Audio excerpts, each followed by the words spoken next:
Being a dad is one of the great privileges of my life. Give my son a BB gun, and that's just about all the emotional support he needs. My daughter, on the other hand, I've heard people say that there are no differences between male and female. Those people are idiots. I'm a husband. I'm a father of 4. I host a talk show. I give speeches. I write books. I like to make sense of things. But making sense of females is a whole other matter. Even astrophysicist Stephen Hawking, who could come up with a theory on black holes, was completely dumbfounded by women. Women. They are a complete mystery. And now our culture is telling us that the differences between girls and boys don't matter. That if you identify as something, then you are that thing. How do we help our kids make sense of this when they're bombarded with conflicting messages about gender and identity? Forget trying to figure out women. The real question is, what is a woman? As you grow, your body changes from that of a young girl to that of a woman. Soon, Molly will be a young woman, having dates, going to dances in lovely romantic dresses.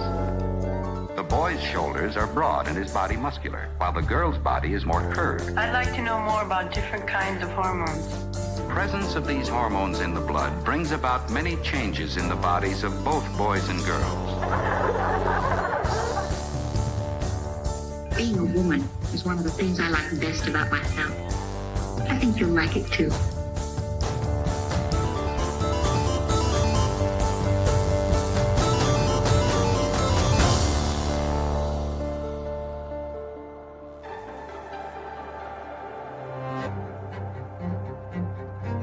I like to come out here to think. Nature seems to always tell the truth, even when we don't want to hear it. Truth is, I'm not very good at fishing. But what is truth? Is there a truth? Is this what progress looks like? Can my boys really become girls? Do I have 4 daughters? Do I now have to pay for 4 weddings? Is there a son trapped in my daughter's body? If so, how do I get him out? Are any of my kids who they claim to be? Who are these people? Who am I? I better see a therapist. In the state of Tennessee, I'm a licensed marital and family therapist, which basically means I've been trained up to think about like systems, family systems, how we were raised up, how that shapes who we are today. So on your website, if you'll bear with me, Sure. Quoting, you say, I use a combination of approaches in my therapeutic work, including anti-oppression, feminist, and narrative frameworks. I rely deeply on systems theory and understanding that individuals are products of and in dialogue with our surroundings, including our families, broader culture, workplaces, nature, and political climates. What does that mean? Yeah, so thinking about the modalities that I use, I'm definitely informed by like feminist family therapy, and the idea is that we live in gendered worlds where there are certain imperatives that are placed on us about who we are and what we do based on how we've been gendered. From the minute I was assigned female, I was told, okay, these are the kind of clothing that you're going to wear, these are the kind of the type of play that you're going to engage in as a child, the path that maybe your life will take because of social expectations. What do you mean by assigned female? Who assigns female? Yeah, so most times people, when they're born, they're assigned a gender By the doctors. Yeah. Like, what do they base that assignment on? So basically, it's based on genitalia. So people looking at genitalia and deciding, okay, this is a girl or a boy. And we know now that that sex and gender are so much more than just this binary. Some women have penises, right? Some men have vaginas. That's not how gender works. How do we know that? How do we know that that's not true? Where did we learn that from? Yeah, well, I learned that from hearing from transgender people who've said, like, oh, I'm a trans woman, and just because I happen to have a penis, right, that doesn't mean that this is like who I am as a person, or that genitalia doesn't equal gender. Who they are, their gender expression, that, yeah, a trans woman is a woman. With the fluidity of these things, how do I know if I'm a woman? You know, That's a great question. I like scented candles. And Yeah. I've watched Sex and the City. Yeah. And, Yeah. so how do I know? Yeah, Matt, that question right there, like that question is like when it's asked with a lot of curiosity, right? That's the beginning of a lot of people's like gender identity development journeys. If my mom who gave birth to me is a woman, and my wife is a woman, though I haven't asked her, maybe I should. But if they're all women, and also the boy who sits down with you and says, I think I'm a girl, actually is one, then what is a woman? Yeah. Great question. I'm not a woman, so I can't really answer that.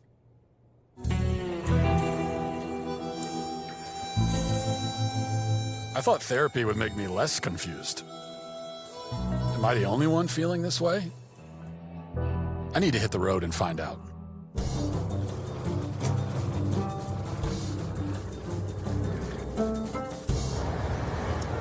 We're talking about gender in society. Let me start with a real basic question. What is a woman?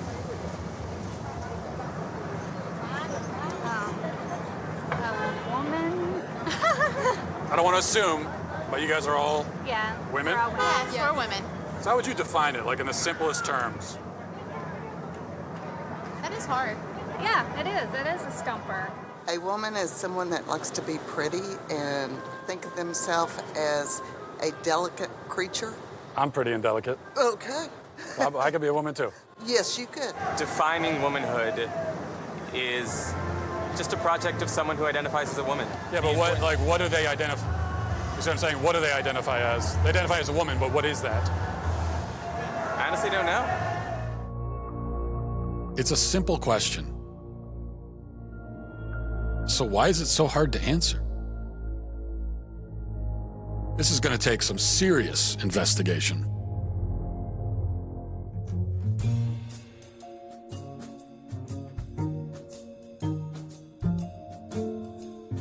For all of human existence, women were understood to be a certain thing. So what changed? No one can seem to answer the question now. Over 2,000 surgeries and counting, Dr. Marcy Bowers is the nation's preeminent sex change surgeon. Surely someone who does sex change surgeries can answer what a woman is.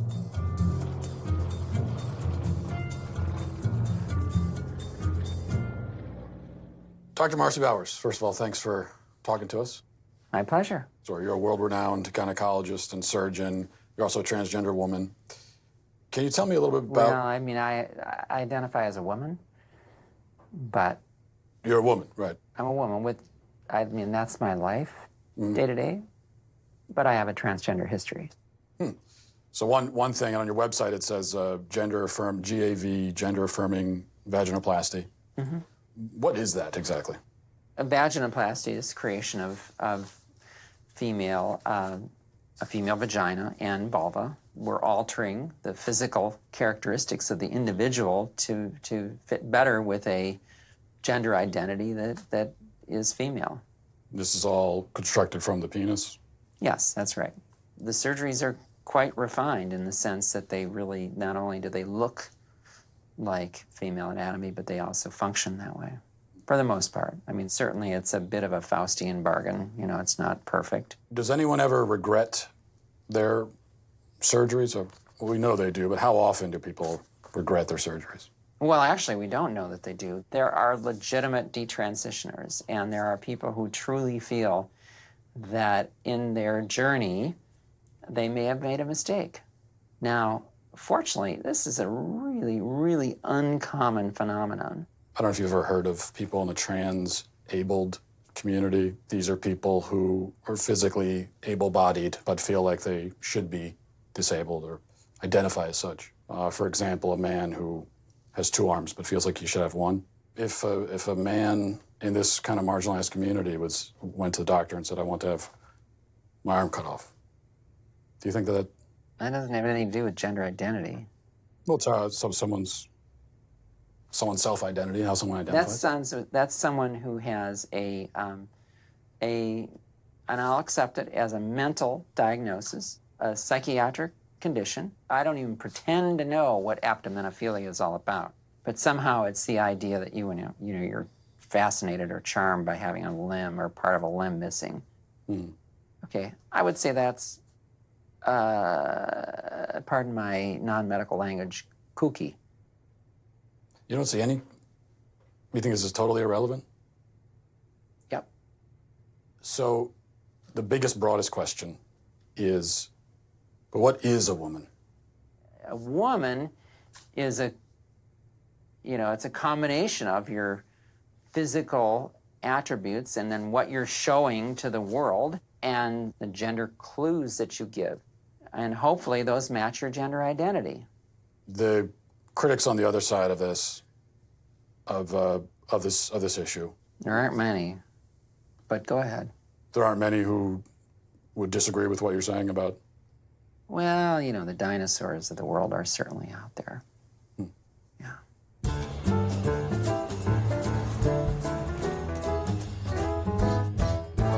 How long have you been running the shop here?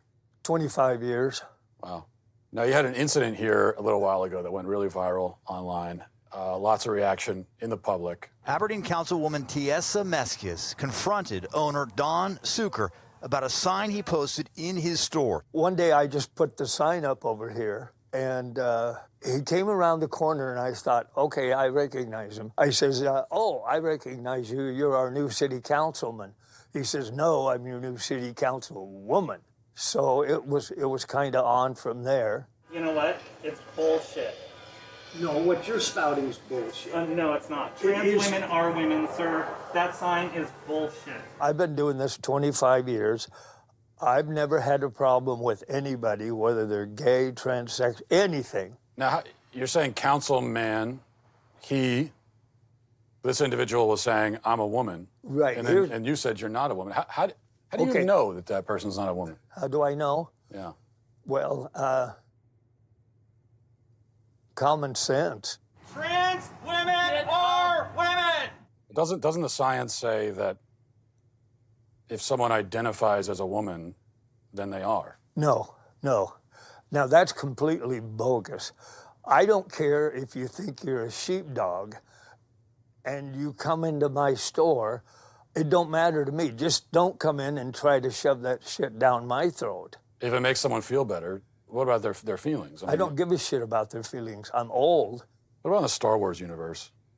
Jar Jar Binks, pansexual, do you think? Transgender? Why would I even care? If it's his truth. Well, it ain't true. You're not a scientist. You're not a gender studies major. Or are you? No. No? Okay. How do you know that you're a man? How do I know that I'm a man? I guess because I got a dick. Huh. Well, I guess Don isn't overthinking it. He admits he's not a gender studies major. Or at the very least, a doctor. Maybe I should go talk to one.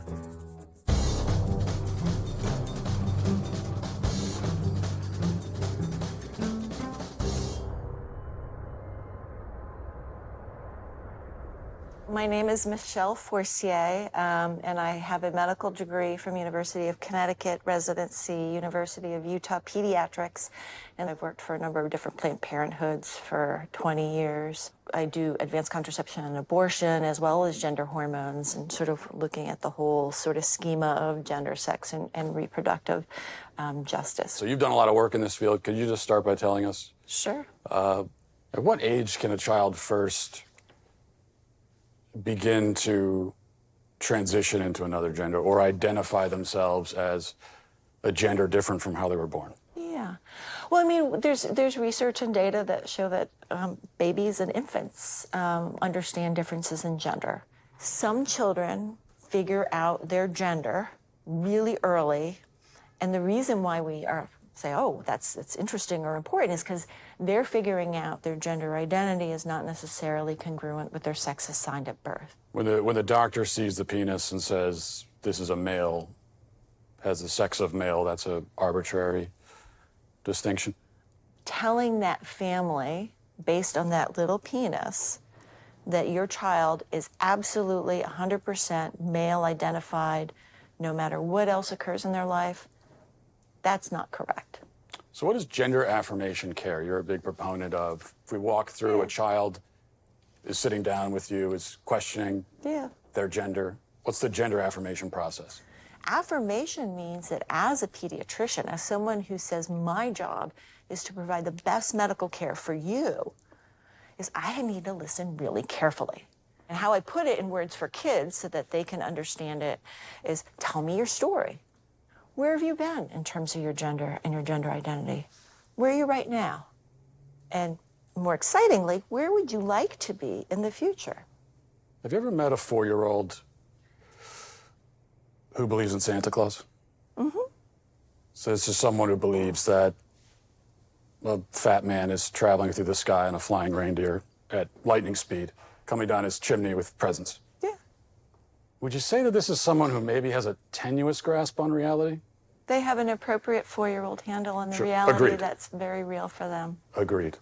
But Santa Claus is real for them, but Santa Claus is not actually real. Yeah, well, but Santa Claus does deliver their Christmas presents. Well, yeah, but he's not real, though.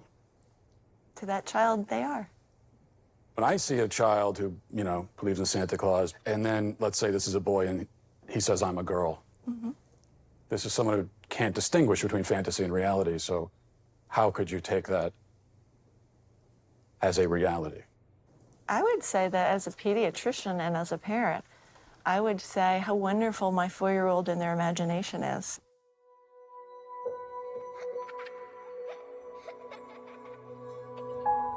Aren't kids famous for their active imaginations? Should we really let our children define reality? If I say that I feel a certain way, then obviously you can't tell me I don't feel that way. Yeah. But just because I feel that way, does that mean that it's true? I mean, if it's your reality. Yeah, if it's your reality. It's truly like none of my business who you So we all have our own identity. realities? What if I said, I want you to say that it's true that I'm a woman? Would you say that? Okay, you're a woman. I would also say that. If you want. Yeah. I honestly don't care. Like, whatever makes you happy. What's true to you can be false to me. So like, it's like. What if I said that it's true? My truth is that you don't exist. Does that mean you no longer exist? I mean, if that's your truth, sure. I don't, because But you do. Well, I mean, if you're saying that I do, then I do. Well, but even if I said that you don't, you still do, because we're having this conversation. I mean, are we? I think so. I mean, I thought... That's what you think. Well, I should have known it would be hard to define reality in Hollywood. I should probably look to the place where truth is the foremost pursuit. The American University.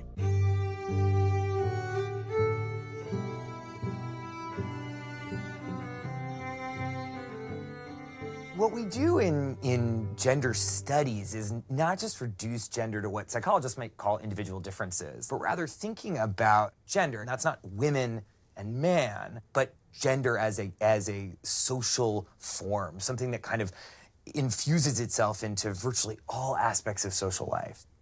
Let's talk about that then. I guess we should start with, we've got gender and sex, right? Yeah. What's the difference between the two? Is there a difference? I saw that in your questions and I thought, my goodness, this is what we spend an entire semester kind of thinking through. But what we tend to think about in the social sciences today is that sex refers to a set of biological characteristics and gender is a social construct or category. What I think is often misleading about that characterization is allowed to be sort of messy and complicated. But in that framing, when you split them up into these wholly discrete constructs, studies scholars, and really more specifically people who study gender and sex, we're not talking about sexuality right now. In the kind of academic universe that I travel in is that we see how deeply gendered ideas, cultural ideas about masculinity and femininity, maleness and femaleness, both in humans and in lots of other animals. So are gender and sex two different things, or? Well, I think that they both are And they aren't. I'm comfortable saying that gender and sex are two different constructs, but they're deeply intertwined with each other. We're talking about gender and sex, and there's a lot of controversies there. If we're talking about a trans woman has all of the male physical characteristics, so would that not be a male then? Couldn't we plainly say this person is a male? Well, I guess it's like, why are you asking the question? I think I want to understand sort of why that's so important. So if someone tells Just you... to sort of understand reality, you know?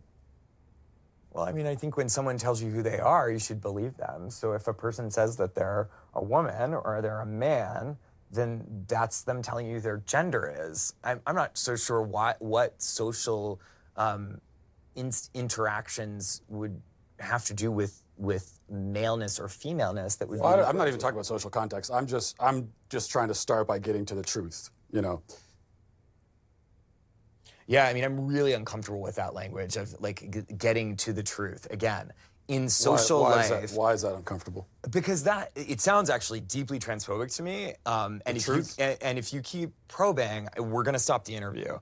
If I probe about what the truth is? You keep invoking the word truth, which is condescending and rude. I'm saying to you... How is the word truth condescending and rude? Why don't you tell me what your truth is, and you're walking on 30 seconds more of thin ice before I get up. What my truth is? Well, I don't think I really have a truth. I think that there's just the truth, like the reality. And so we should begin by trying to figure out what the reality is.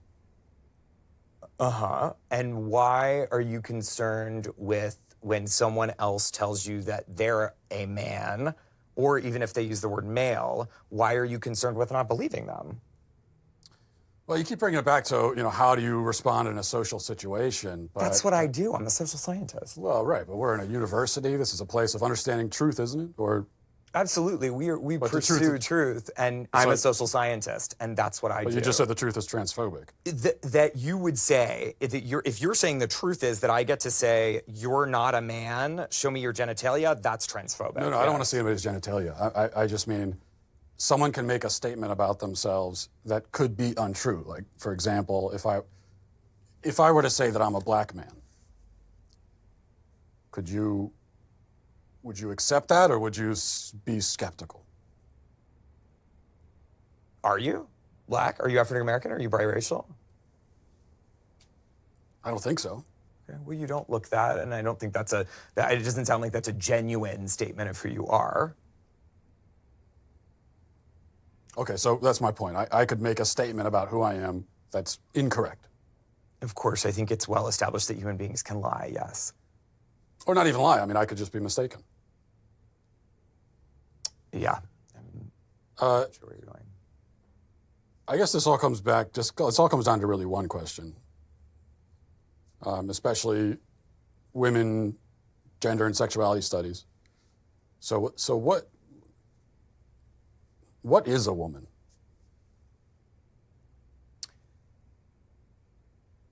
Why do you ask that question? I just really like to know. What do you think the answer to that question is?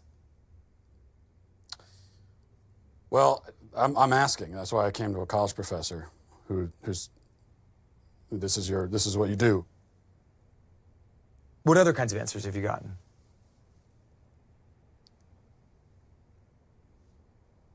A lot of like this, where you're not answering, and I've gotten a lot of that. So I think it's interesting that you say that some of the people you've interviewed have been reluctant to answer it, and I think that has a lot to do with the questions that preceded it, and the way that you've conducted yourself in the interview. How have I conducted myself? How do you think you've conducted yourself? You just really don't want to answer the questions, do you?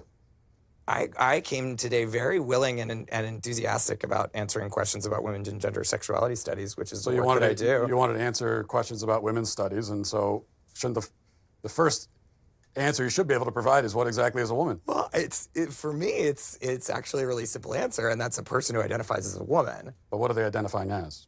As a woman. But what is that? As a woman. Do you know what a circular definition is? I do. It's sort of like what you're doing right now, where a woman is a woman. Mm-hmm. Well, because you're seeking what we would call in my field of work an essentialist definition of gender. I think it sounds like you would like me to give you a set of biological or cultural characteristics that are associated with one gender or the other. I'm not seeking any type of definition. I'm just seeking a definition. Yeah, and I gave you one. Well, now I can say I've been to college. Glad I didn't pay for it. Is there anyone willing to give me a straight answer? Ideally, somebody with a bunch of medical degrees on the wall.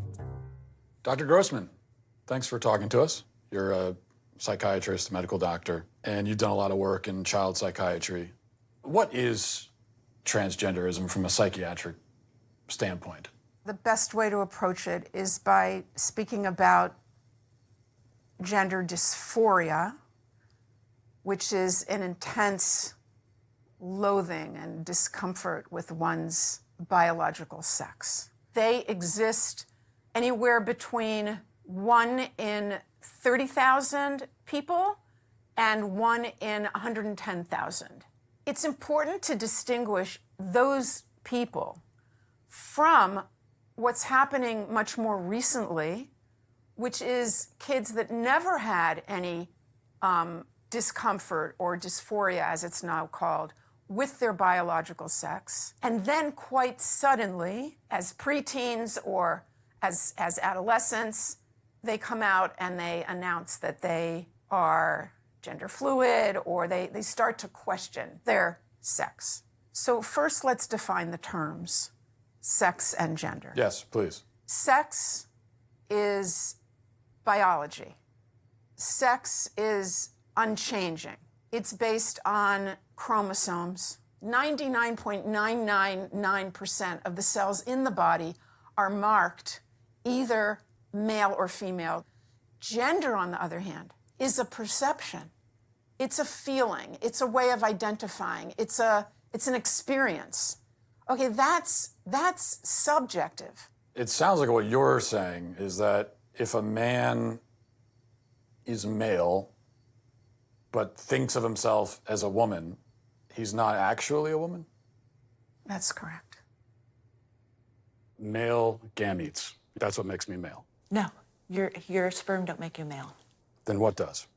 It's a constellation. In reality, in truth, okay? Whose truth are we talking about? The same truth that says we're sitting in this room right now, you and I. No, you're not listening. If I see a chicken laying eggs and I say that's a female chicken laying eggs, did I assign female, or am I just observing a physical reality that's happening in the world? Does a chicken have gender identity? Does a chicken cry? Well, Does a chicken commit suicide?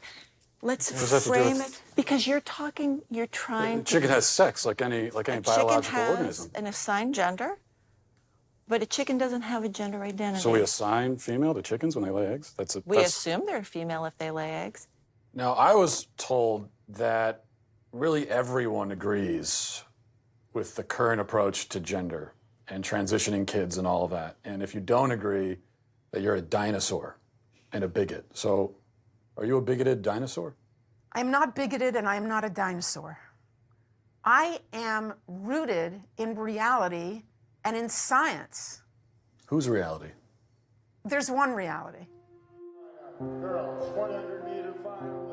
The first race that I competed against a transgender athlete was during my freshman year.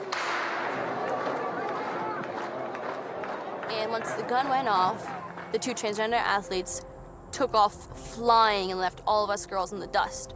Throughout all 4 years of high school, I was forced to compete against biological males. I only competed against them in the sprinting events, but I raced against these athletes over a dozen times throughout the years, and every single time I lost. Did they inch you out of medals that you would have won otherwise, or trophies you would have They won? beat me out by 20 meters out of medals, and qualifying spots, I missed out on qualifying for New England's. I had to go in the long jump and the 4x200 meter relay, so I was forced on the sidelines in my own event, and if they were not there, I would have been able to qualify. So I missed out on so much throughout my high school career. Did they win all the events or almost all the events? Between the two of them, they won every single event they competed in. How does that feel?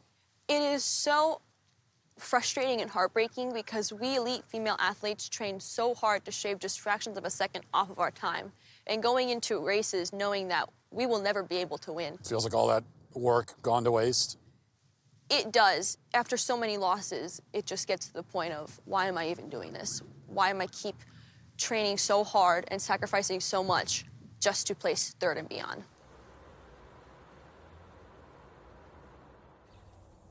Case in Connecticut, there were 2 male track runners. They were trans girls. Right, and who decided that they were going to race against the girls. And you look at those individuals, you look at their times against the men, against the boys, so they were kind of middle of the pack. And then they're racing the girls, and they're, first and second place. Is that indicative of some kind of unfair advantage that those individuals might have against the girls? No, it's not indicative of an unfair advantage. And I think part of the proof of this is that more transgender girls are coming out in high school and still playing sports. And they're not winning. The Connecticut case is the exception. It got a lot of attention because those 2 trans girls performed well. But there are many, many more trans girls competing in sports, and they don't excel. Because at the end of the day, whether or not you win a game is about how hard you work in your practice, and most of us aren't going to win. And that goes for transgender athletes, too. Let's go, girls.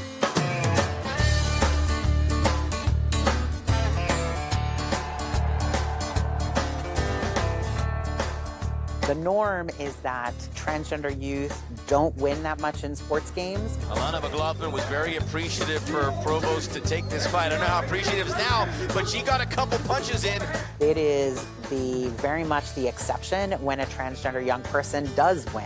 And the tap! And it's because there's not really an advantage to being trans. Only a few people are going to lead the pack. There are some slight differences, but does it translate to a competitive advantage? I think you'd be very hard-pressed to prove that.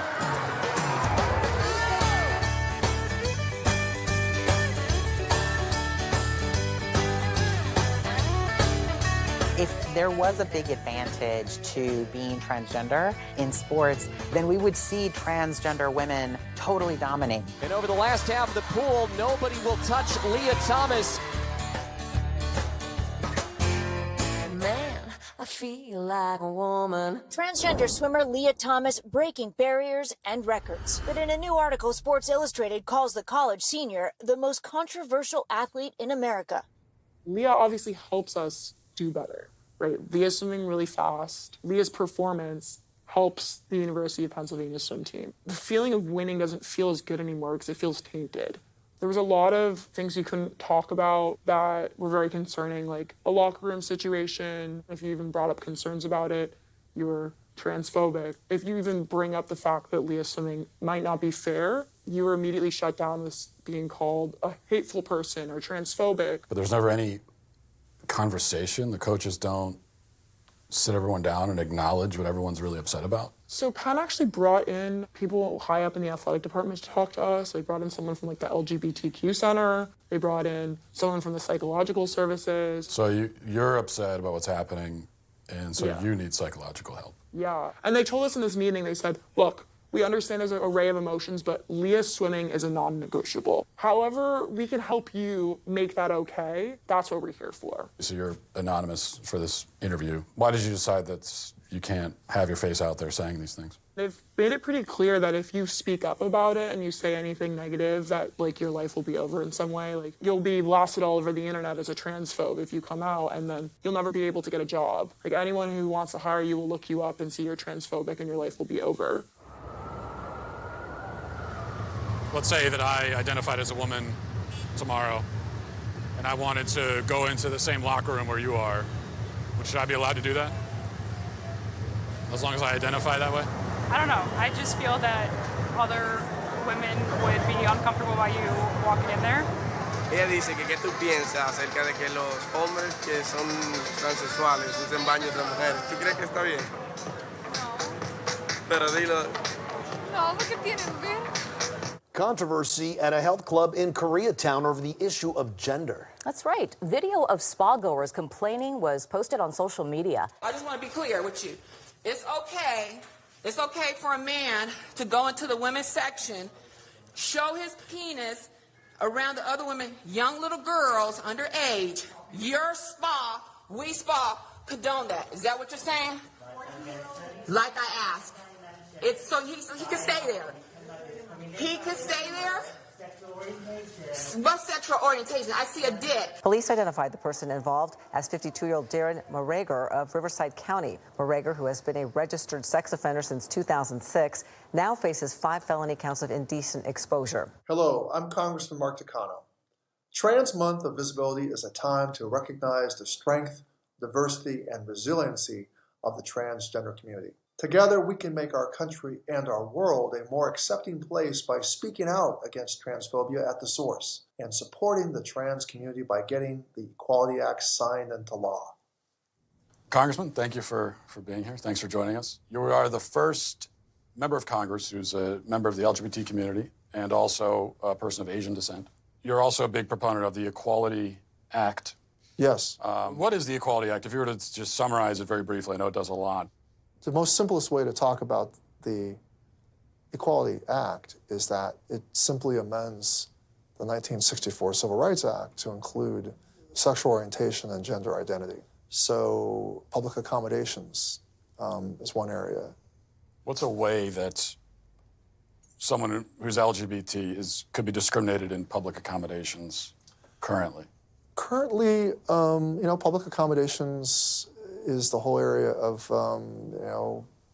hotels and motels and... Bathrooms and sports teams, is that... I say bathrooms, sports teams, athletic events. Let's get into more specific policy issues. There are some women who say, and I've talked to a few who say this, they say, hey, I'd like some privacy in the bathroom. I'd prefer not to encounter naked penises, frankly. They say even that the penis is a telltale sign that someone is a male. I mean, there are people who've kind of really bought into the rumor that only men have penises. How do we account for that? How do you respond to that?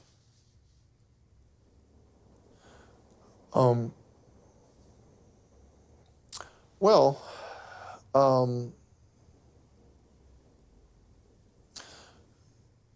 what I would say is that most transgender people that I know, and it's a very, I think, distinct minority of people. It is a very, I think, we're talking not about a lot of people.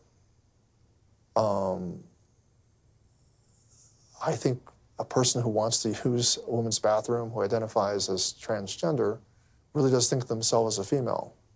So how we go about trying to,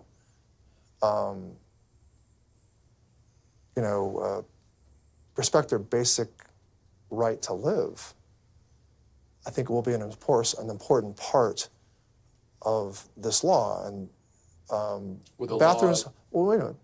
Bathrooms are, where you want to take this conversation instead of the basic right to just life is something that I'm kind of mystified that you're kind of not focusing on first, that we're going straight to the controversy over bathrooms. So, you know what? I think this interview is over. Yeah. I think this interview is over. I just had one last question. The interview's over. We want to know what is a woman? Please turn off the cameras. Excuse me. So we're going to end the interview. If you guys could please pack up and return the office exactly. I just wanted to know. Okay. I came all this way to know what. Thank you. They're fair. I just wanted to know what is a woman. And you're not going to find out.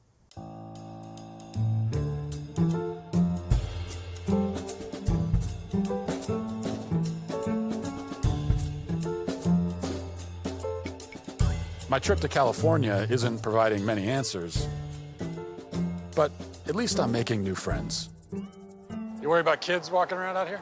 No, because I raised 2 daughters. They're 2 of the most well-adjusted adults. They grew up around naked people, and there's been studies that have shown that children raised around non-sexual nudity actually have fewer hang-ups when they're adults. People do have hang-ups. There's a lot of things hanging right now. during this conversation. Can anyone be any gender they want to be? Can a man become a woman if he wants to be? I leave that. I mean, what people do, that's personal choice. People can live the life they want to. I'm trying to live the life I want to, an authentic life, and I can see that's that. why I respect other people's rights and to choose what they want to do. Well, why are you asking a gay man as to what it means to be a woman? You should be asking women what it means to be a woman, especially trans women, what it means to be a woman. I'm asking all kinds of people. Can anyone have an opinion about it? Only people who are women. Gay men don't know nothing about what it means to be a woman. Have you told gay men here in San Francisco that they're not allowed to talk about this? No. But it's not like I come around and say what a gay man is allowed to be. So you're saying if you're not a woman, then you shouldn't have an opinion? Where does a guy get a right to say what a woman is? Women only know what women are. Are you a cat? No. Can you tell me what a cat is?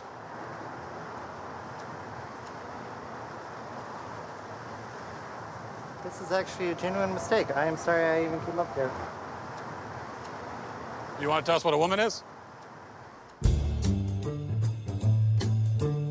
If my friend in the purple hat is correct, and only women can tell me what a woman is, I guess I need to go where the women are.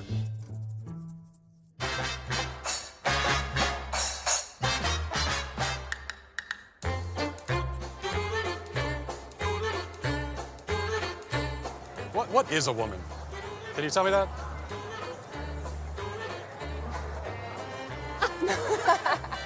Well, you're at the Women's March. You must have some idea.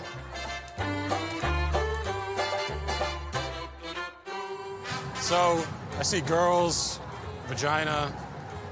Does that mean that they're the only people who can get pregnant? If men could get pregnant too, I think they'd want the right to choose. But men can get pregnant? We're saying someone who was born as a woman but identifies as a man. Is that a man? Real man. It's a real man. Yeah.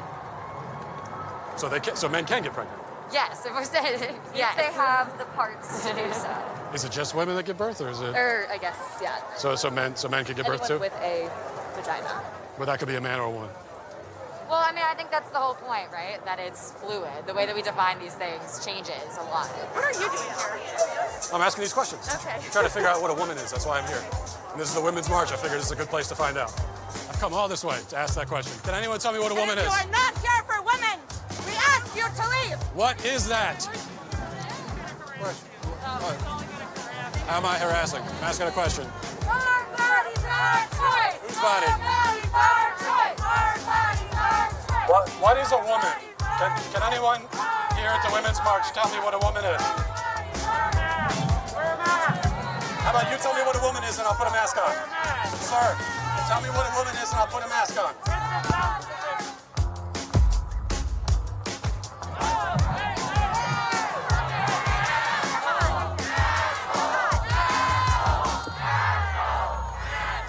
Please, if one person could tell me what a woman is. Do you guys know what a woman is by any chance? No idea. I've been all over America. I still can't find an answer. Maybe I'm looking too close to home.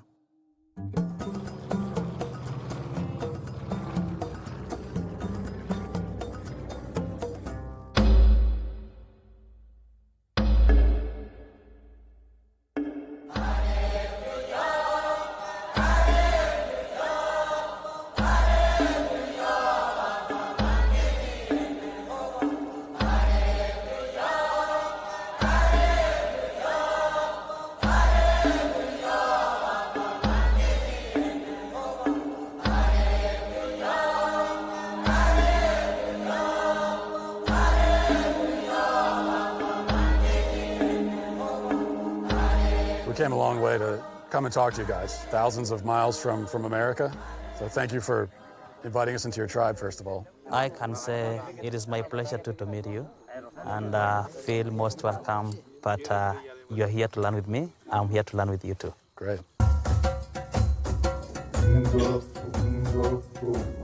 What's the right form here? It's just with the elbow? Yeah. I mean, they're laughing, so I guess it's not good, but I thought it was pretty good. Not good enough to be a man yet in your tribe, but what does a man do? What are his roles within the tribe? At the role of a man, you need to work for your woman.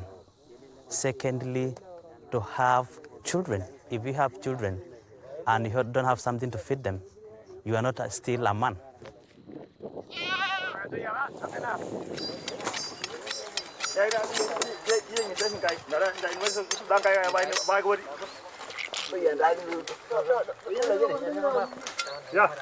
Okay, There you go. All right. Yeah. Okay. That's the blood. This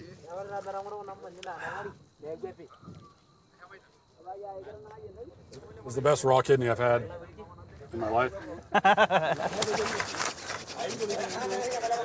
What if a man decides that he wants to do the roles of a woman? Kidogro orna yende hikunya lele aines ndogringen gro. In Maasai community, it will not exist at all. Doesn't exist? What if a man decides that his gender identity is woman? Kidogro orna yende le nega wanana ingro.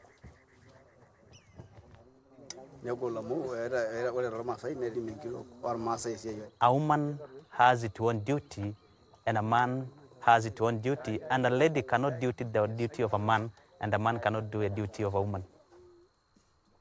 Can a man become a woman? No. No? No. What about a transgender? Okay. Transgender?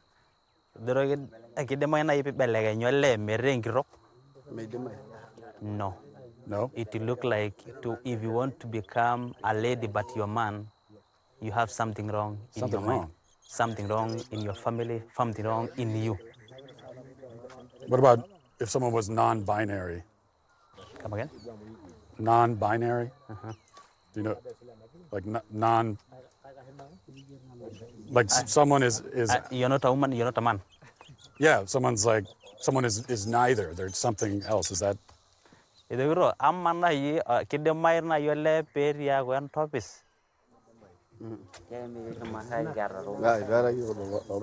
He's saying we have never seen things like those. For a man, he has a penis. For a woman, he has a vagina. So we know this is a lady, this is a man. What if it's a woman with a penis? Both. Is that?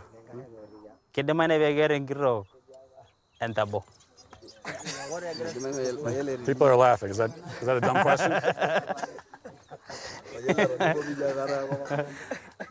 They're just laughing because they have never heard something like that. This is their first time to hear. Never heard it before. A woman have a penis, and she is a woman. In my country, I can't go a day without hearing it. We hear it every day. So in my country, sometimes you'll hear people say, a man will say that I'm a woman trapped in a man's body, and so they say that I have a woman trapped inside me.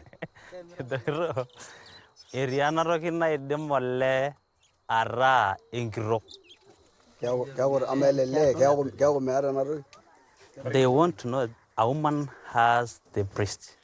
Breast. Yeah. Secondly, she has a vagina. Vagina. And the question is, does this man deliver? Does he deliver babies? No, not as far as I know. The question is, let's say if you want to sleep a woman, definitely you'll do sex. Sex with a woman, yeah. And you the vagina, is it? But for the man, where do you He asked that question. I don't know all the logistics of it. Based on what I'm saying, would you ever want to move to America? They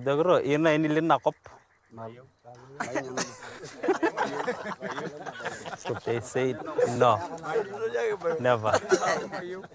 What is a woman, if you had to give it a definition? She's saying a woman delivered, a man cannot. So it sounds like you don't spend a lot of time thinking about Gender. You just kind of live your lives. You don't think much about it?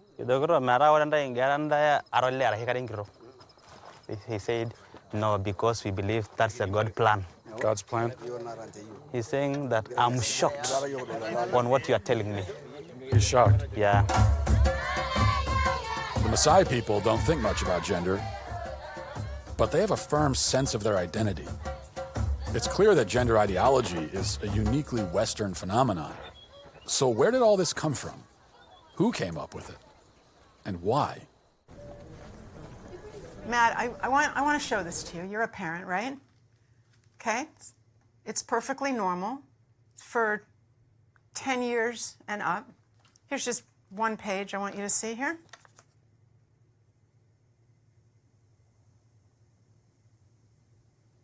For 10 and up, huh? It's unspeakable what these people have done to our children. When did that start? When was it decided that we need to start teaching kids about this stuff at such a young age? So I'll answer that with one word: Kinsey. Kinsey was a social reformer. He wanted to rid society of Judeo-Christian values when it came to sexuality. And he worked very hard to do that, and I would say he succeeded. Kinsey would be very happy with our culture today. His idea was that children are sexual from birth, that we're all inherently sexual creatures from cradle to grave. He believed that true happiness is found in a life of perverse sexual experimentation, no matter the age. What came out is that his research was fraudulent. Kinsey based his fraudulent conclusions on data he collected from convicted sex offenders and child molesters. His research was conducted in prisons, not everyday America. He also performed horrific sexual experiments on children, some under the age of 1. His most influential book, Sexual Behavior in the Human Male, contains an infamous chart called Table 34, which documents the orgasms of very young kids, including babies as young as 5 months old. But instead of suffering the consequences for his heinous actions, he was and still is celebrated by academia and Hollywood. His ideas form the foundation for sexual education in public schools today. How do we get from this to you can choose your own gender? Okay, well, now we have another very important character, and his name was John Money. John Money was a psychologist and professor at Johns Hopkins University. Gender ideology was his brainchild. In fact, he coined the terms gender identity and gender roles. And according to Money, babies are gender neutral at birth, and ultimately environment determines whether a person is a man or a woman. Money was telling the world about his theory that a boy could be raised as a girl and do just fine, and vice versa. And so Money tried out his theory on 2 young twin boys, the Reimer twins. When the twins were 8 months old and they went to be circumcised, the first twin, whose name was Bruce, something went wrong with the machinery and his penis was burnt off. They stopped and didn't do a second circumcision on the other twin, as you might imagine. And the parents, of course, didn't know what to do. How are they going to raise this child? John Money convinced Bruce's parents to transition him into a girl. Money also conducted sexually abusive experiments on the twins throughout their childhood, including forcing them to simulate sex acts on each other. He reported up to the age of 10 that this was a complete success. Well, it wasn't true. The results were a disaster. Bruce could never fully accept his female identity. Eventually, his parents told him the truth, and he chose to transition back to a boy, taking the name David. As an adult, David spoke out about the abuse and the damage done to him by John Money. The girls would do their things with their Barbies and things like that, and that wouldn't interest me. And things such as trucks and building forts and, you know, getting to the odd fist fight and climbing trees, that's the kind of stuff that I like, but it was unacceptable, so I'd never... As a girl? As a girl, I had no place to fit in. The trauma that he and his brother and his entire family went through left deep scars. His brother died of an overdose when he was 38, and then David committed suicide. There was never a retraction or an apology from John Money. Instead, his ideas were adopted by mainstream psychology, and they form the basis of gender ideology today. Why don't more people know about John Money and Alfred Kinsey? Evidently, there are forces that don't want this information out.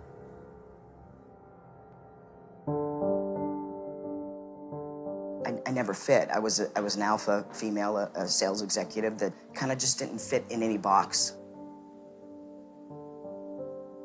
When psychologists or somebody that I was in love with or whatever said that I was in the wrong body, I started to think, well, maybe I am. I'm a biological woman that medically transitioned to appear like a male through synthetic hormones and surgery. I will never be a man. Is it transphobic for me to tell the truth? Why is it that a couple hundred years from now, if you dug up my body, they're gonna go, yeah, that was a woman, had babies. Can you tell me about the procedures that you had? I've had 7 surgeries. I've had 1 stress heart attack.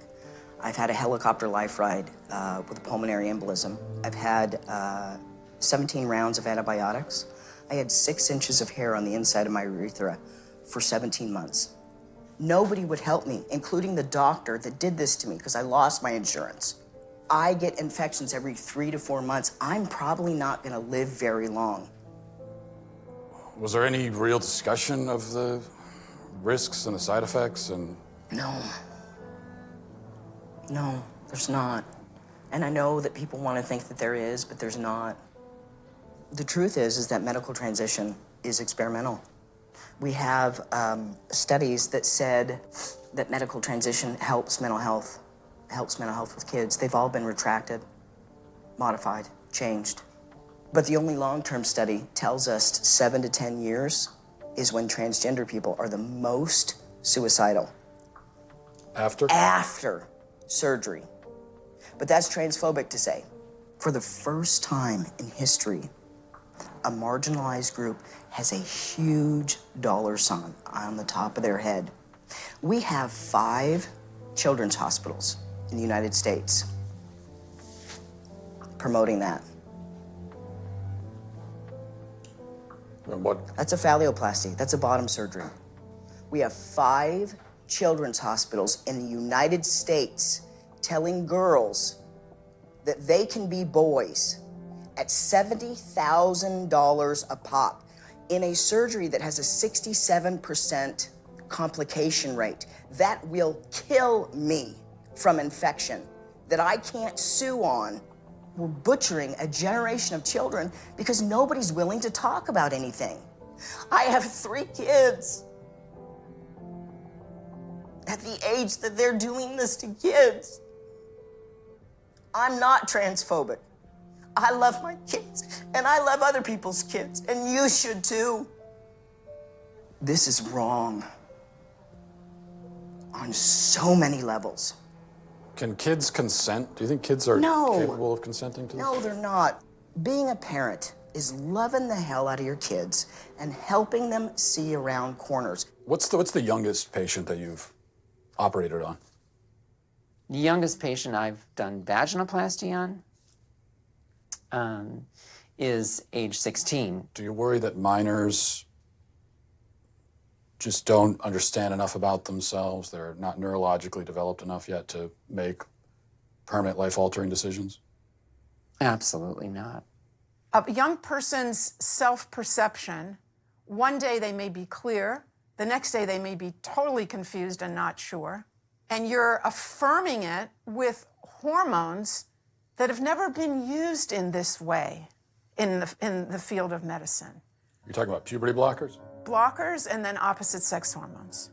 At what age does the medical transition begin with medication? So medical affirmation begins when the patient says they're ready for it. So that could be a kiddo who is just starting puberty and panicking because they're getting breast buds or their penis is getting bigger and busier and they're worried about all kinds of masculine changes. And that way, puberty blockers, which are completely reversible and don't have permanent effects, are wonderful because we can put that pause on puberty. Just like if you were listening to music, you put the pause on and we stopped the blockers, and puberty would go right back to where it was. The next note in the song just delayed that period of time. You can just pause puberty. No, you can't. And then pick it up. No, you can't. In the future. No, you can't. How many studies do they have, long-term studies, on hormone blockers with children? None. I just spoke a month or two ago with a mother whose 14-year-old daughter was put on blockers. They discovered after 2 years, this 14-year-old girl has osteoporosis. That's something that like old women get. How can doctors assure parents that a certain medicine is totally safe if, based on what you're saying, they can't possibly know that? How can they be removing the healthy breasts of 15-year-old girls? How can they be sterilizing kids? How can this whole thing be happening, Matt? Every child that they convince is transgender and in need of medical transition, it generates $1.3 million to pharma. And we're believing a pharmaceutical company, Lupron, hormone blockers, reversible, so they say. Well, the truth is that in 2003, Lupron was sued and deemed a criminal enterprise by the US government. They paid the most fine of any pharmaceutical company at that time, $874 million, wrote a check. Is Lupron chemical castration? Yes. We're giving it to pedophiles, aren't we? We're giving it to people that are dying, and we're giving it to kids, telling them that they were born in the wrong body and it's completely safe. One of the drugs used is Lupron, right? Which has actually been used to chemically castrate sex offenders? You know what? I'm not sure that we should continue with this interview because it seems like it's going in a particular direction. Well, you're a medical professional. I am a medical professional. So you don't want to talk about the drugs that you give to kids, or? Again, I'm a physician and I use medication. You're choosing exploitive words. Drugs I give to kids. I'm choosing a chemical word castration. that was in a dictionary. That's not a correct term for puberty blocking. I could look it up on my phone, but I'm pretty sure if I looked it up, You can look it up on your phone. It says medical definition: the administration of a drug to bring about a marked reduction in the body's production of androgens and especially testosterone. And I'm saying, as a pediatrician who takes care of hundreds of these kids, when you use that terminology, you are being malignant and harmful. I mean, there are some who would say that giving chemical castration drugs to kids is malignant and harmful. It's about the context of caring for a child and seeing the suffering that kids can have that have not been in affirmative home situations. What do you say to the claim that, well, we have to do this for these kids because if we don't, they'll kill themselves. They'll resort to drugs and self-harm. A lot of them were hurting themselves. A lot of them were suicidal before they even discovered gender. That is never part of the discussion. And they say, what would you rather have? A living daughter or a dead son? If this is what the professionals are saying, it's terrible emotional blackmail. Hello? Hey, is this? This is, yes. Hey, it's Matt Walsh. Where are you right now? I'm in Vancouver, British Columbia, Canada right now. Are you able to leave? I'm not able to leave BC. I can't even go to another province in Canada right now. And it's because I'm technically out on bail. What happened exactly?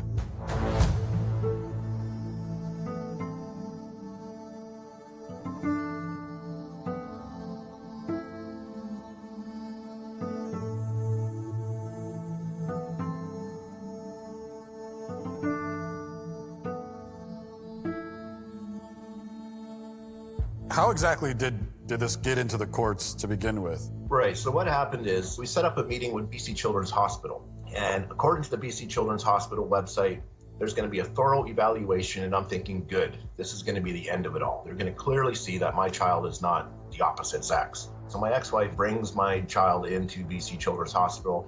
I get a call less than an hour into that appointment is that they were going to pump her full of cross-sex hormones within the hour.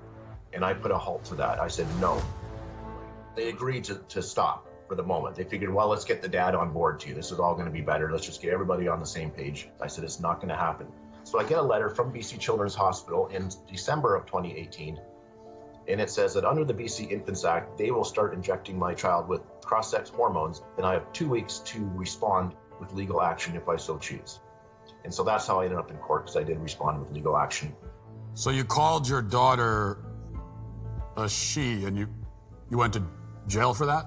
It's considered criminal violence to not use the preferred pronouns. It is no different than, let's say, I were to take a broomstick and whack one of my kids over the head. So they were treating it in a similar fashion, that misgendering, mispronouncing my child was the equivalent of family violence. Is she on the hormone pills now? She is. The court ordered that she could do whatever she wanted. 2010 until, I would say, 2016, I would say 80% of my clients were trans youth. Now it is, you identify, you take hormones, you do surgery. There isn't any other pathways. So if you have two parents, one parent wants to affirm the trans identity, the other parent doesn't, who wins that battle? The one who wants to affirm. Every time? Every single time. The goal is to get the parents to affirm the kid.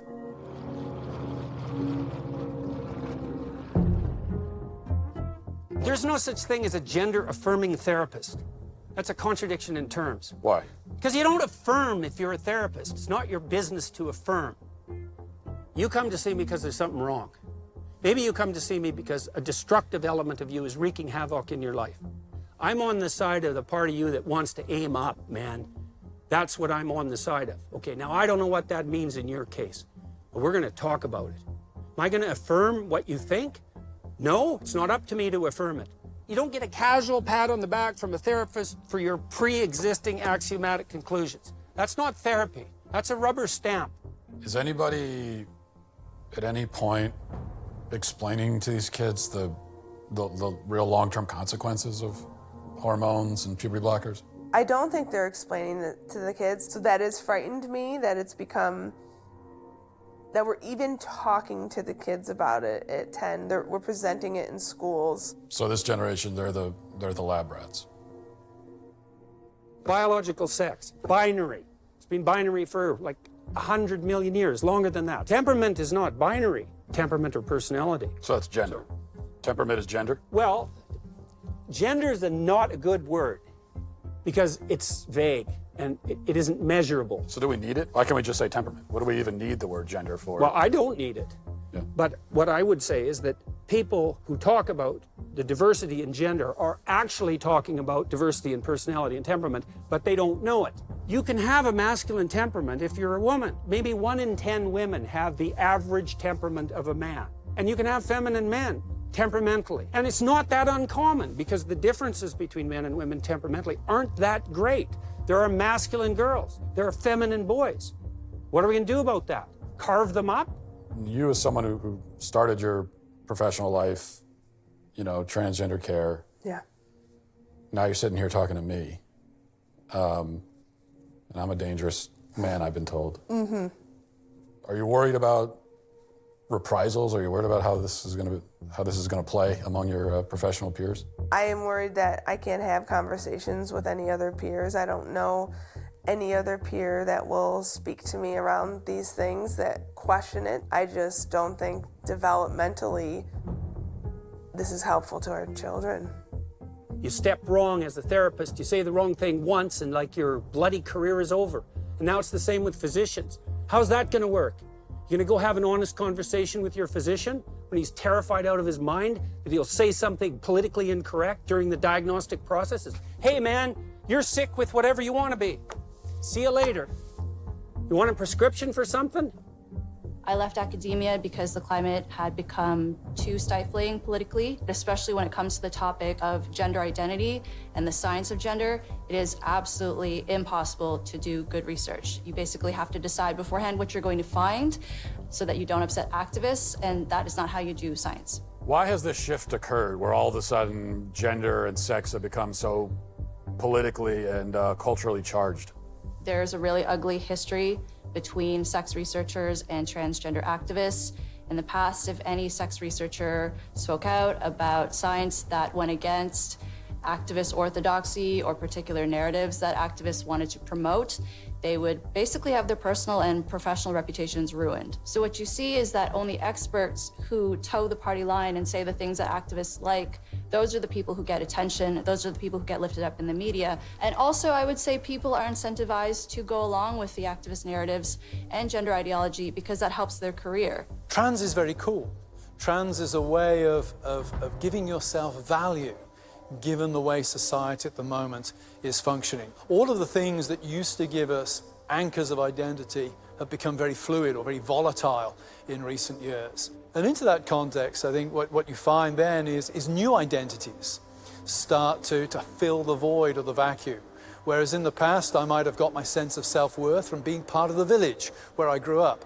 Now I might get my sense of self-worth through being part of the online community that I connect with, or part of the sexual identity community.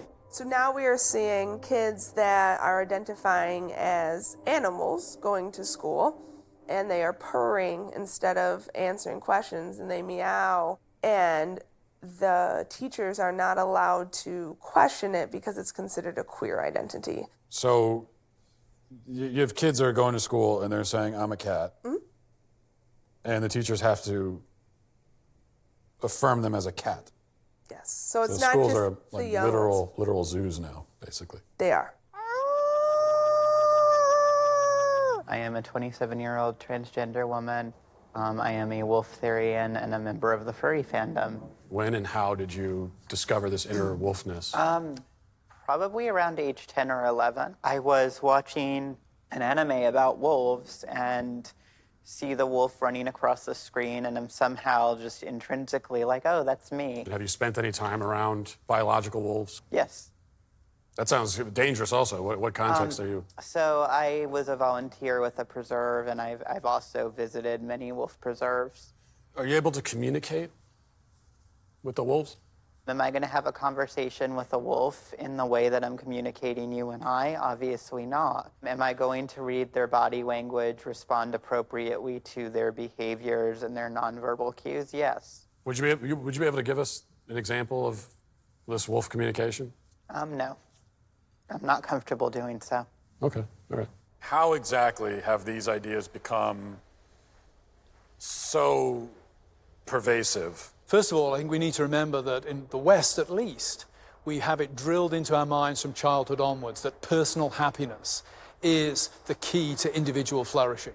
Secondly, we think of ourselves in psychological terms. I am my feelings. And in order for me to be happy, I have to be able to express my feelings. I have to be outwardly that which I feel myself to be inwardly. Thirdly, we're taught that interfering with somebody else's happiness is very bad. We need to acknowledge that there are powerful lobby groups, powerful cultural and political lobby groups driving this thing. Hollywood is pressing LGBTQ+ matters in so many movies. We're seeing it in the way Amazon sets up its algorithms. There are all kinds of factors in society that are pushing what would really be numerically a fairly minority interest into being one of the main political focal points of this generation. After my operation, I will be a woman. Why can't she just be a lesbian? Because she's not a lesbian, Mom. She's a boy. Because I was born in a girl's body. Can I ask you a question? Why don't you kiss me? The whole idea of social contagion, that there could be something in one's social environment that could play some role in somebody coming out identifying as trans, would you say that that is definitely part of your story? When I look back, I don't think I would have ever even considered seeing myself as a boy without these social aspects, especially if I hadn't joined these online communities. I identify as non-binary. I'll officially be changing my pronouns to they, them. My pronouns are he, him, and demon, self. I've been going by they, them pronouns for 4 years now. I'm pretty comfortable with it. I use they, them pronouns. There was literally a period of a few weeks to a few months. I started out as an ally, and then eventually I was starting to identify as transgender. We are trans models. So they go on the internet and they're told that all of their problems will be solved if they become a man. Kids are being taught you might feel like you're a boy, even if you have a vagina and you're a girl, You are what you feel you are. Some people are girls, some are boys, some are both, some are neither. Gender is all about how we feel on the inside and how we express ourselves. Ah, the gender fluid teacher. What do I go by in the classroom? I go by Teacher Fambrini. As a queer and trans teacher, my agenda is to show little boys that they don't have to be like as stereotypically masculine, that they can like paint their nails and wear earrings and like still be a guy and like it can be cool. So you worry that there could be a sort of social contagion element of this? A teeny tiny bit, maybe. Looking back on it, it was the same pattern, just kids who were really struggling, kids who were very alone and isolated. They have anxiety. They don't fit in with their peers. They don't know where they belong. Maybe they didn't have a welcoming family life. They just got caught up in these communities online. Then they discover, hey, there's this group of people, and they also don't fit in. They're different. They're not sure who they are. Gee, that's where I fit in. Today is the day before my top surgery. I am waking up tomorrow at 5 a.m. to have a subcutaneous mastectomy. We're telling children when they haven't fully developed that all you have to do is medically transition and you fit in. I was one of those kids. It got me at 42. Your child doesn't have a chance. Trans rights. This is only going in one direction. You will respect us. As parents come to understand more about gender identity, kids are coming out at younger ages. It's exciting. And you know who gets it right? Is this next generation. The next generation who's already telling us that our antiquated ideas of things have to be a certain way just don't apply to them. They're rejecting a lot of our social mores. They're tweaking the system. I just don't think it's realistic to put this decision on them that is basically saying, are you okay with the risk of permanent health effects that you can never ever reverse? How can you ask that of such a small child? I'm a physician and I use medication. Certainly it's a bit of a Faustian bargain. Puberty blockers, which are completely reversible. You keep invoking the word truth, which is condescending and rude. Some women have penises, right? Some men have vaginas. Does a chicken cry? Does a chicken commit suicide? I'm not a woman, so I can't really answer that. I guess because I got a dick.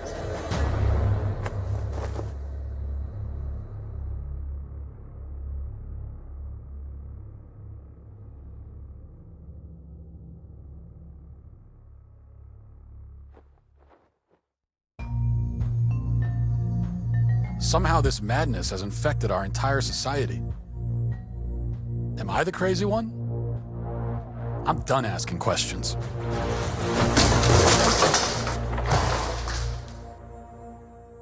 Tanner Cross is on administrative leave for what he said about gender identity. He said he would not call a student who's transgender by their preferred pronoun. I can't lie to children, and I got to also represent a whole community that believes in biological facts and scientific facts.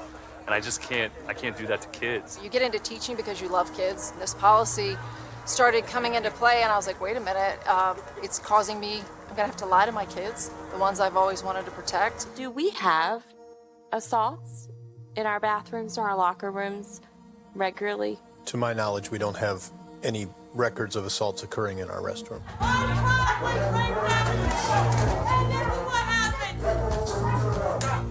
The predator transgender student or person, simply, it does not exist. The Virginia Department of Education says it is now reviewing whether the Loudoun County School District has properly reported cases of sexual assault. This comes after a 15-year-old was charged on 2 separate occasions for assaulting 2 different students at different schools. Dozens rallying tonight in Loudoun County to protest the school's policies. So that includes limiting who can talk during public comment portions of board meetings. One speaker leased property in the area just so he could speak tonight. Fox 5's Paris Jones is live with the details. That's right. Conservative commentator Matt Walsh told me he's leasing out someone's basement in Loudoun County so he'd be able to speak during tonight's meeting. I decided last week to fulfill my lifelong dream of being a a Loudoun County resident. You know, I've always felt like I lived in Tennessee. I felt sort of like a Virginian trapped in a Tennessean's body. I identify as sort of state fluid, I guess. This is Matt Walsh. He tweeted, "How do you do, fellow Virginians?" Now I just got to explain to my wife and kids that we're going to be staying in someone's basement.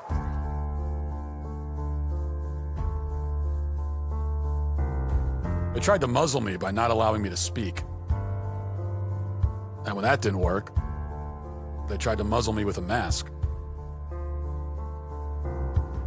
I would thank you all for allowing me to speak to you tonight, but you tried not to allow it, yet here I am.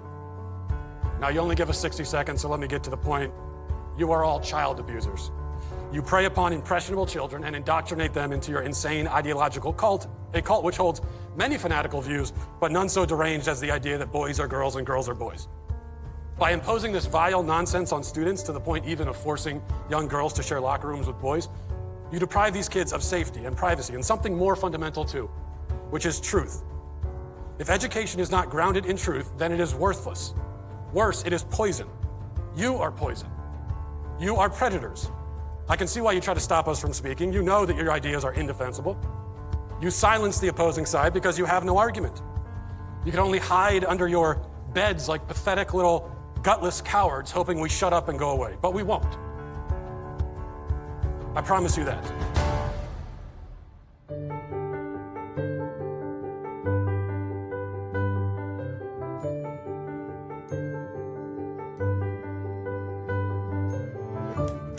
Johnny's a boy with a big imagination. One day he's a dog, the next day a crustacean. Johnny's mom loves her son's make-believe time.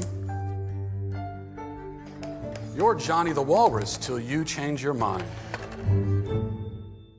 Matt Walsh is out with a new children's book. The book is called Johnny the Walrus. What is this about? It sold out on Amazon in a few hours. So I have embraced my true calling as a children's author, hence the cardigan. The book is about a little boy who's very imaginative and playful, and like I have 4 kids, and they all have an imagination. Yeah.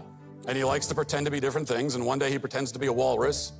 And unfortunately, his mother is very progressive and thus confused, and so she's convinced by the internet and by society that if your child is identifying as something, then he really is that thing.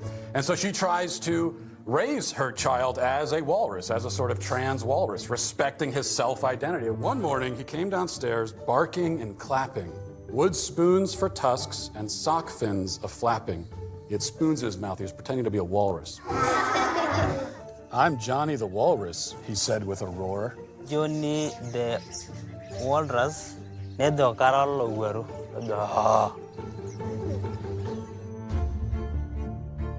This is a hot topic. Yes. That's a good thing, right? Yeah, absolutely. It's good for us to have these conversations so people open their minds and relearn and unlearn to what we've been taught. So I want this to be a safe place to talk about and learn. As you can see, there's an ongoing evolution of language and how people can identify. My next guest, author and conservative host of Daily Wire's The Matt Walsh Show, talking about his recently published children's book that has since been removed online by a popular large retail chain. Now, Matt says gender is not a social construct, but rooted firmly in biology. True? True. As human beings, we have a sex, male or female, but as a biological scientific fact. Now, gender is a linguistic term. Words have gender. People don't. You can have whatever self-perception you want, but you can't expect me to take part in that self-perception or to take part in this kind of charade, this theatrical production. You don't get your own pronouns, just like you don't get your own prepositions or your own adjectives. You know, it's like if I were to tell you, my adjectives are handsome and brilliant, and no matter whatever you're talking about me, you have to describe me as handsome and brilliant because that's how I identify. So you think it's a delusion? Well, this is one of the problems with this left-wing gender ideology is that no one who espouses it can even tell you what these words mean. Like, what is a woman? Well, can you tell me what a woman is? No, I can't. Womanhood is something that is an umbrella term. It includes people that describes what? People who identify as a woman. What is that? was to each their own. Each woman, each man, each person is going to have a different relation with their own gender identity and define it differently. So you that's want to the reduce problem. women, you want to reduce men down to maybe just their genetics, our genitals, our chromosomes, right? That's what you're saying. You want to do is that's what you want to do is appropriate women. You want to appropriate womanhood, and turn it into basically a costume that could be worn. Joining us on stage is Dr. Susie Denbo, Associate Professor at Kent State University. Dr. Denbo, how do you feel those who oppose using pronouns are taking the wrong approach in this conversation? There's the extreme approach that you are admittedly taking. And then there's also just ordinary people that might not be comfortable with the language change. She began by saying that my view is extreme. Okay, so the view that every single person on Earth has held up until 15 seconds ago is extreme. They are conflating gender and sex because on one hand they say, well, you got your biological sex, but then your gender is whatever social construct. But then they turn around and say that trans women are women. So a man who identifies with the gender, the social construct of womanhood, actually is a woman. Part of me wants to ask why you care so much, because it's really not that big of a deal. Oh, yeah, can I answer that? I care about the truth.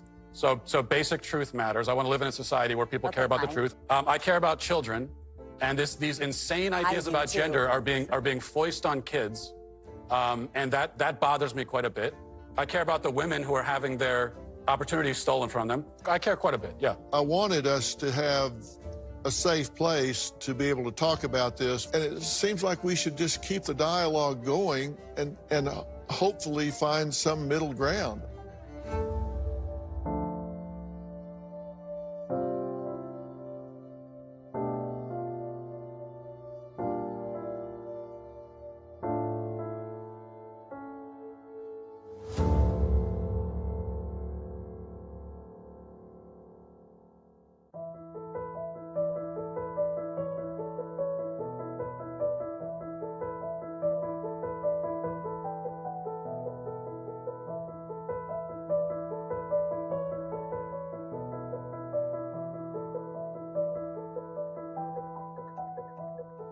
What do you say to parents?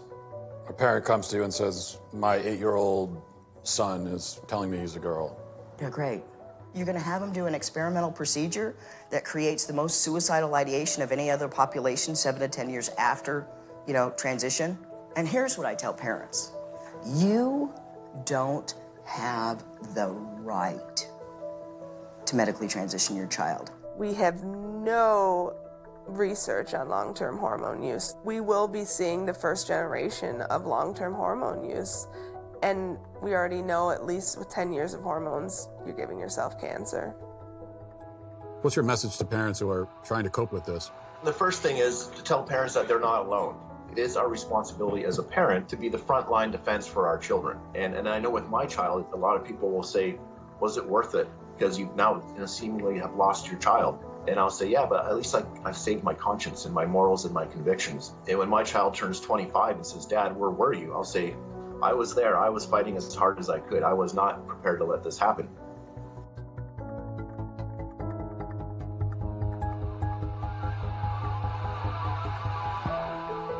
Does this really matter is another question. So, matters for those who are getting double mastectomies when they're 16. Why should we care if we live in a society where gender is fluid? Well, I cared because my government decided that I had to call people by the terms that they designated, or I'd be subject to legal penalties. It's like, no, I'm not doing that. I don't care what your reason is. You don't get control of my tongue.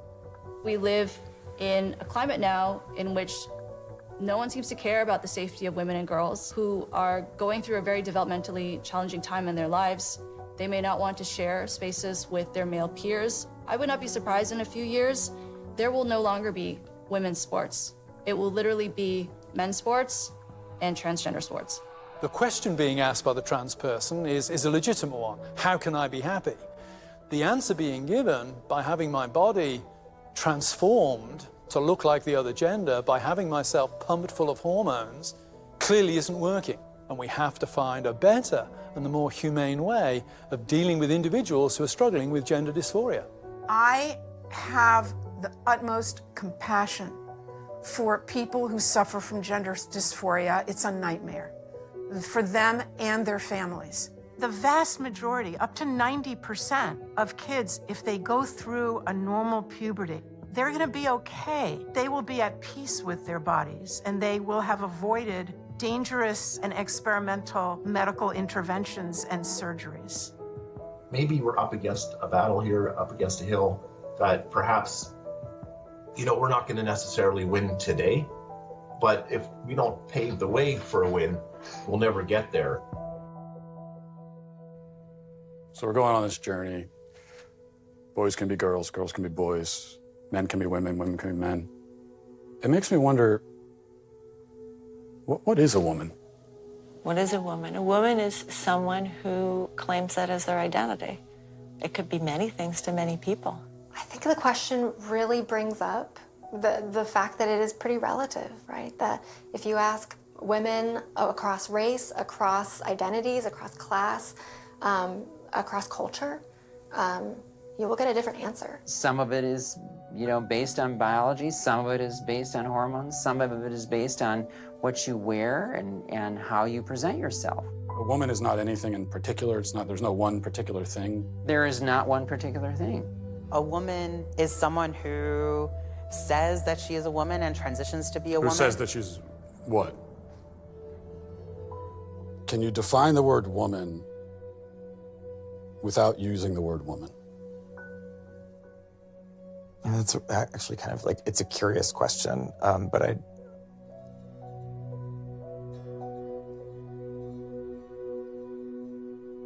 We've been journeying across the country asking people this question, and almost nobody can answer it. What is a woman? What is a woman? Marry one and find out.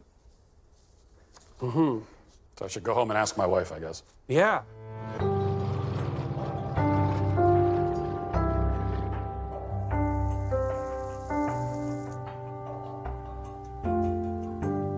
Hey, I've been meaning to ask you something. Uh-huh. What is a woman?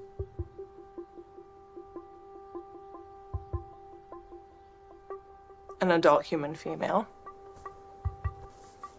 who needs help opening this.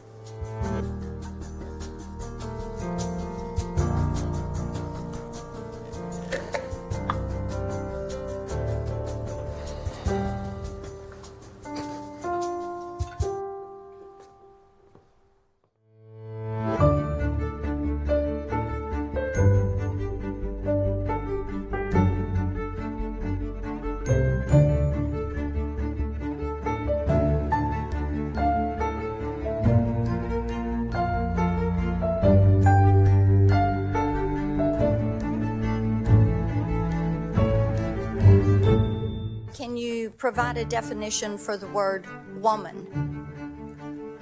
Can I provide a definition? No. Yeah. I can't.